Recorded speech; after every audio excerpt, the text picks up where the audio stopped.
following program is brought to you in living color.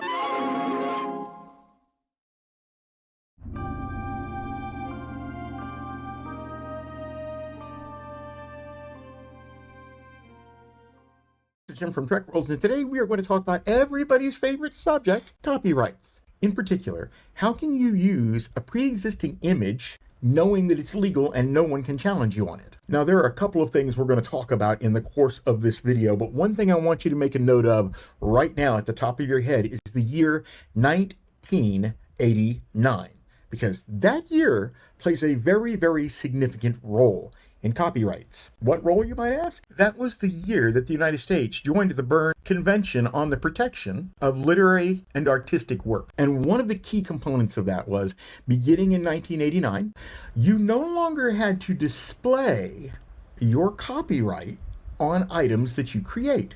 So from that day forward, you could take photos and make videos, and they would be protected by copyright, even though they weren't registered for copyright, and there's no marking on them anywhere to indicate that you even own a copyright. Think of it as the Library of Congress's own personal stealth cloaking device. Now, defending your copyright after 1989, for the purpose of everything I've ever done on Star Trek up to this point, we're talking about all original works being prior to 1989. So what does that mean, Jim? Well, what it means is, when you see a photograph of a behind-the-scenes picture from the original Star Trek series, there's no copyright on it. It was never marketed with a copyright, and in order for someone to successfully challenge you for using that image, they actually have to present the copyright, which means that, okay, if I have a photograph and I crop it to remove somebody's copyright, well, technically they could show the original photo uncropped with the copyright, and then I'm in trouble. But in today's world of show me the money, if they don't have a physical piece of evidence that did have a copyright notice on it,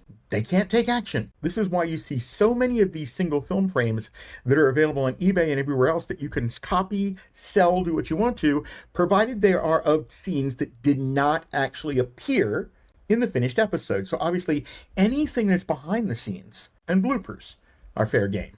No copyright because they never had a notice. Now, a lot of people are going to go, oh, you don't know what you're talking about. We've had copyrights for years and years. I'm not a lawyer, but then again, in most cases, neither are you. 15 minutes with Google will tell you everything you need to know about what I just told you. Why is this important, Jim, you ask? Well, over the years, I have dealt with quite a few people that have contacted me over my use of images and film clips that they believed to be legally theirs. The first example I can think of is I did a video on the Enterprise like 2.5 years ago. And in that video, I showed a series of behind-the-scenes photographs of the model sitting on its stand. I had a rather passive-aggressive gentleman leave me a comment, something along the lines of, I bought the negatives at an auction. I own this. You can't use it. Well, that sounded good, and I hope you didn't pay a lot of money for those negatives unless you already knew what I'm about to tell you now. The only way to legally transfer copyright is via paperwork, which means buying the negatives, they don't get you anything. They just got you the negatives, can make more copies. Sometimes negatives are sold, and they will give you a piece of paper that grants you exclusive rights to that piece of work throughout perpetuity. But without that grant of license, you just bought yourself a slide. Now, again, a lot of people are going to say, no, that's not the way it works. Google is your friend. Yes, it does. And trust me, ladies and gentlemen, sometimes people who want control of copyrights go to some pretty extreme lengths. There's a story. Yeah, I'm really enjoying the recent video you done on YouTube, USS Enterprise, the origin story of Star Trek's iconic model. It's very informative. There are things about the left side of the model that I never did know, and you have just really done a lot of good research, and you have the best channel there is on anything including about Star Trek. Thank you. People sometimes do unreasonable things in the pursuit of something that they believe is inherently theirs to protect. I don't know the exact extent to all of the drama that has occurred in the Star Trek land in the past 10 to 15 years, but this drama and its associated frustrations has affected more than one professional Star Trek person. And the way that it does so is as the result of a watermark. Now, if you're familiar enough with this channel and you've been around long enough, you know that we have people like my buddy Mike McCreel that will go and they will take damaged film slides and they'll restore them. There are a couple other people that I have highlighted on the internet and in videos in the past. Spock Boy does the same thing, and I think he calls himself the Great Bird of the Galaxy is another one.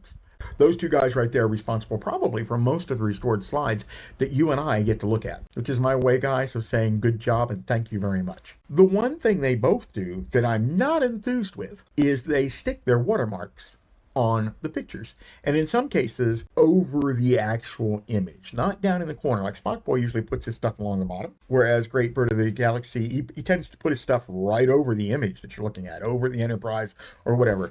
He's perfectly allowed to do that because they didn't have a copyright on them to begin with, so he can do whatever he wants to with them. I'm not overly fond of that kind of thing because, as most of you know, I'm all about, can we grab something and preserve it before it disappears? And to me, if you modify the image by changing its composition, and adding a watermark changes the composition, then you've given me something just this flawed of what I'm looking for. Now, if there were no surviving images from before you put your watermark on it, then we have no choice. I will gladly take your picture, watermark and all. I'll put it in the video, and I ensure that the watermark stays visible for you so that you get some informal acknowledgement. However, it's informal acknowledgement. Again, Google, 15 minutes. Forget Google, Chat GPT, whatever you want, all right? You cannot claim a copyright on someone else's work just because you recreated it or you corrected it. Two examples. Somebody brings a photograph to you from an old corrupt slide and the corner is torn on the photograph. So you go into Photoshop and you do your magic and poof, now it's back. You hand it to the person who paid you for Photoshop. And if they didn't pay you, then that just means you were a good Samaritan and God bless you. But you do not have the legal right at that point to publish that photo and say, you have to ask me to use this photo. You have to pay me to use this photo. I own this photo, because you're wrong on all counts. U.S. law is very, very specific on that.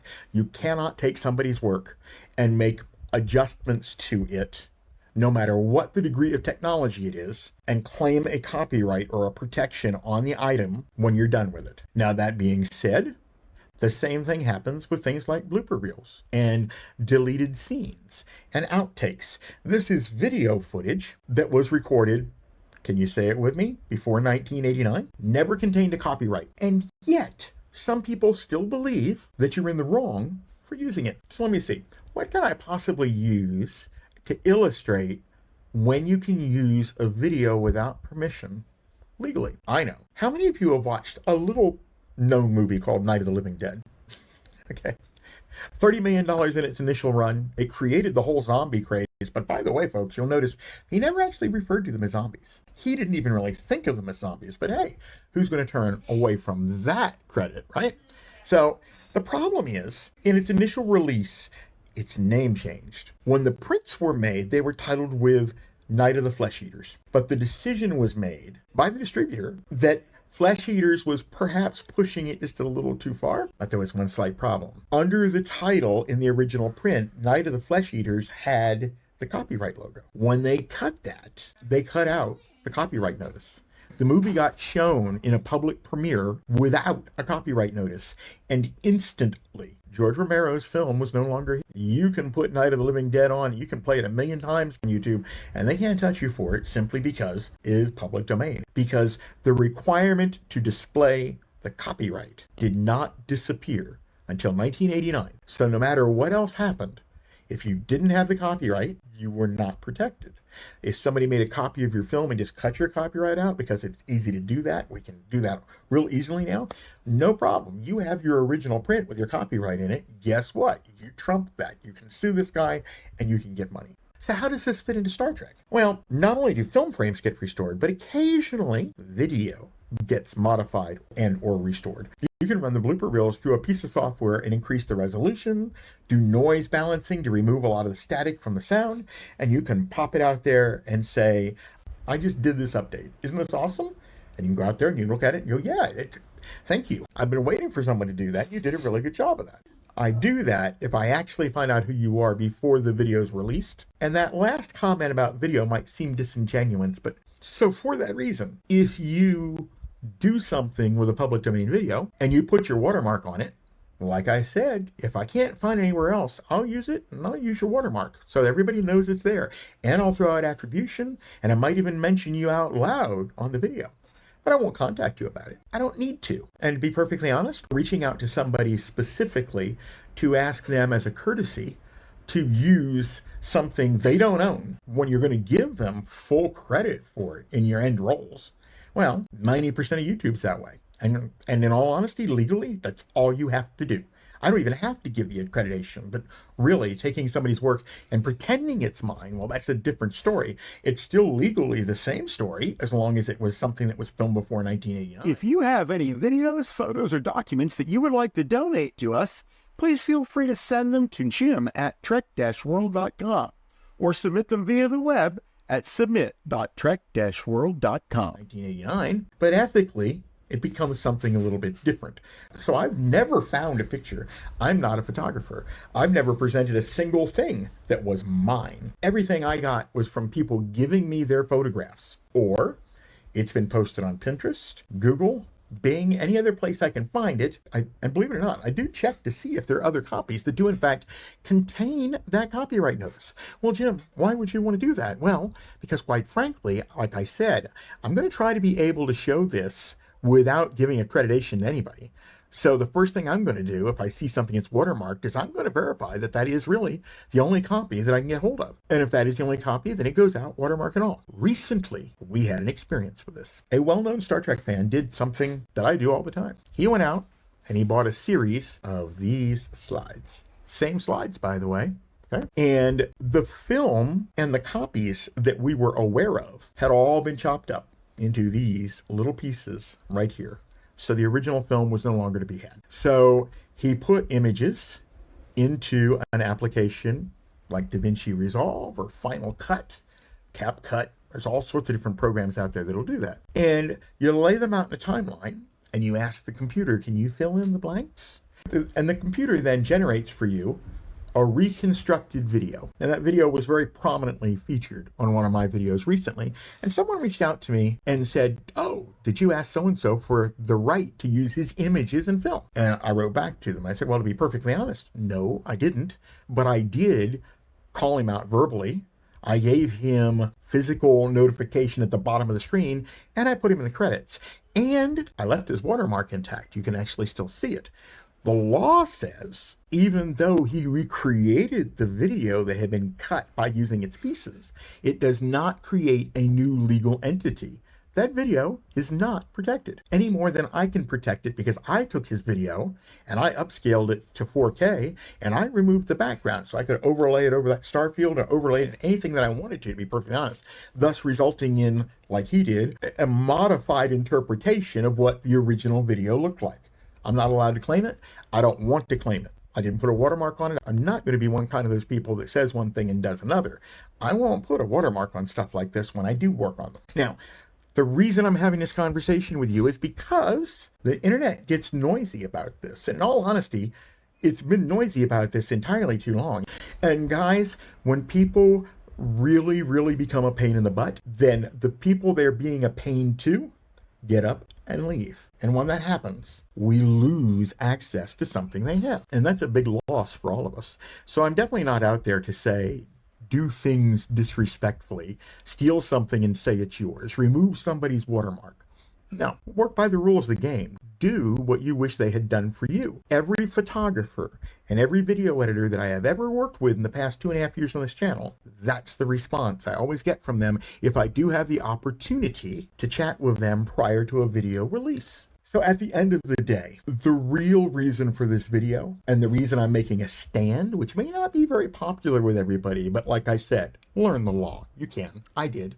Okay? Because the last comment that I received said, well, if you want to live and work within this community, stop right there. I don't want to live and work within your community. And you probably should know that by now after almost 3 years. I don't work in your community. I don't post in your community.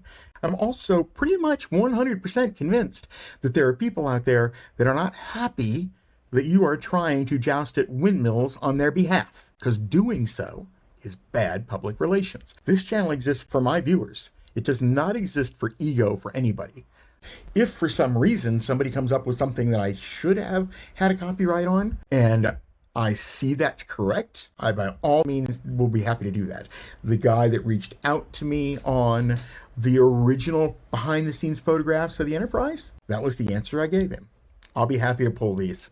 I explained to him why I was wrong, but I said, I'll be happy to pull these, and I did. I cut them from the video. But then he sends me an email and says, oh, no, that's all right. You can go ahead and use them. Oh, because now he was going to get an attribution the next time I used them. So they're waiting to be used again, and I will use them again. They're actually pretty, okay? I also want to pull out the collateral damage in this circumstance, because what I just said, I cut it from the video because he was upset. Then, as a result of discussion afterward, he said, you can use it again, but I didn't use it, okay? I will. I just haven't had the opportunity to do that yet. So what happens to my viewers that want to see that image that was perfectly legal for me to show them? Well, it's been taken away from them because I gave in to somebody in the very beginning and I didn't understand what the law was.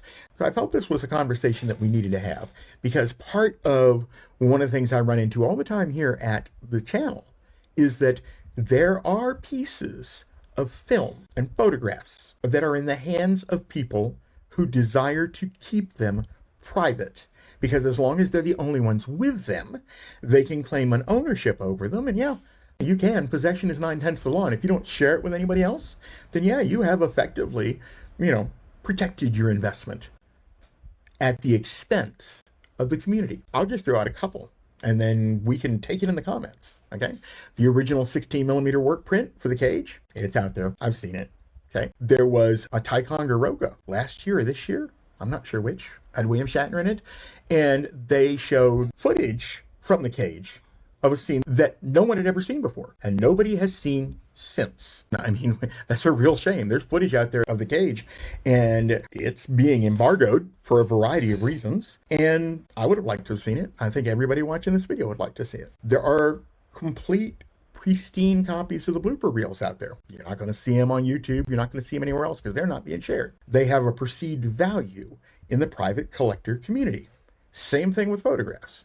Let's talk about the 3-foot model of USS Enterprise that was in a storage unit for 40 years. As long as somebody holds on to something that is presumed to be theirs, when they pass away, the rest of us have no idea that they ever had it. When Robert Hollingsworth passed away in 1989, that was the last time anybody knew that that model was in that unit. And that is the danger to fandom that is posed by people who hold on to things through a sense of entitlement. So now let's get up with the fun stuff, like this right over here.